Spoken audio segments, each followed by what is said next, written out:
দেখেন, ইংরেজিতে কথা বলা ডেভেলপ করার বেস্ট ওয়ে হচ্ছে কথা বলা। আসসালামু আলাইকুম, আমি আনাফ ইন্তেসারিশান আপনাদের সকলকে ওয়েলকাম করছি আজকের এই ভিডিওতে। যেটা বলছিলাম, আপনি যদি স্পোকেন ইংলিশে ডেভেলপ করতে চান আপনার অনেক বেশি কথা বলা প্র্যাকটিস করতে হবে। এবং আমরা জানি যে spoken English are written English কিন্তু এক না। যারা রিটেন ইংলিশে ভালো ওরা যে স্পোকেন ইংলিশে ভালো হবেই, অথবা যারা স্পোকেন ইংলিশে ভালো তারা যে রিটেন ইংলিশে ভালো হবেই এমন কিন্তু কিছু না। আমাদের ম্যাক্সিমামের রিটেন ইংলিশ নিয়ে কোনো প্রবলেম থাকে না। ইভেন অনেকে তো রিটেন ইংলিশ মানে ইংলিশ এক্সামের আগে তো আমরা না পড়ে গিয়ে এক্সাম দিয়ে আসি এবং ভালোই হয়, কিন্তু অনেকে আসে আটকায় যায় আমরা স্পোকেন ইংলিশে। কেন?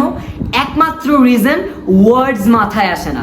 ধরেন আপনাকে কোনো একটা কিছু নিয়ে কথা বলতে বলা হলো, আপনি কি ম্যাক্সিমাম মানুষের যেটা হয় যে প্রথমত ওরা ফাম্বলিং করে অথবা ওয়ার্ডস রিপিটেশন করে, একটা ওয়ার্ডস বারে বারে যেটা বলে যে ওকে ওকে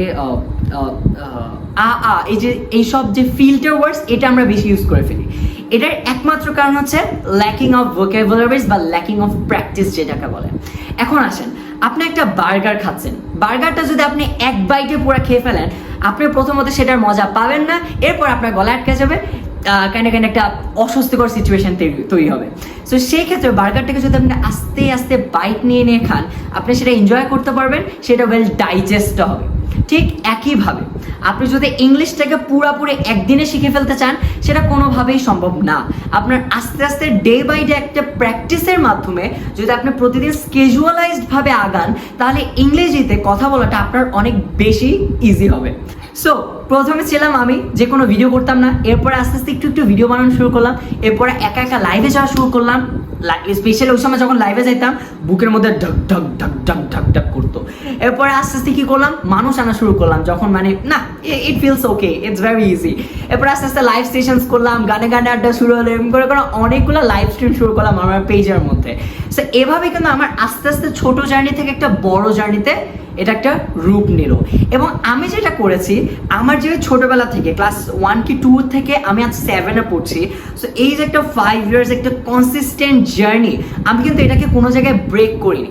অনেক কাছে কি হয় যে আমি আজকে ইংরেজি শিখবো, একদিন একবার ঈশ্বরচন্দ্র বিদ্যাসাগর হয়ে গিয়ে পরের দিন গিয়ে কোনো কিছুই না। এরকম অনেকেই আছে যারা কিনা একটা উৎসাহ নিয়ে স্টার্ট করে, বাট কিছুদিন পরে ওটা লো হয়ে যায়, আপনি ইন্টারেস্ট কমে যায়, আপনি আর ইংলিশ শিখেন না বা ওটা নিয়ে আর কোনো প্রগ্রেসে আগান না। সো সেইটার জন্য আমি বলবো যে একদিনে অনেক বেশি প্রেশার নিয়ে আপনার ইংলিশের প্রতি ইন্টারেস্টটা কমিয়ে না ফেলে প্রতিদিন একটু একটু করে প্র্যাকটিস করে যদি আপনি এটা কনসিস্টেন্টলি মেনটেন করতে পারেন, এইটা হবে আপনার জন্য একটা best way to become fluent in English. আশা করি ভিডিওটা আপনার ভালো লেগেছে। দেখা হবে পরবর্তী কোনো ভিডিওতে। টিল দেন ভালো থাকবেন, সুস্থ থাকবেন। আসসালামু আলাইকুম।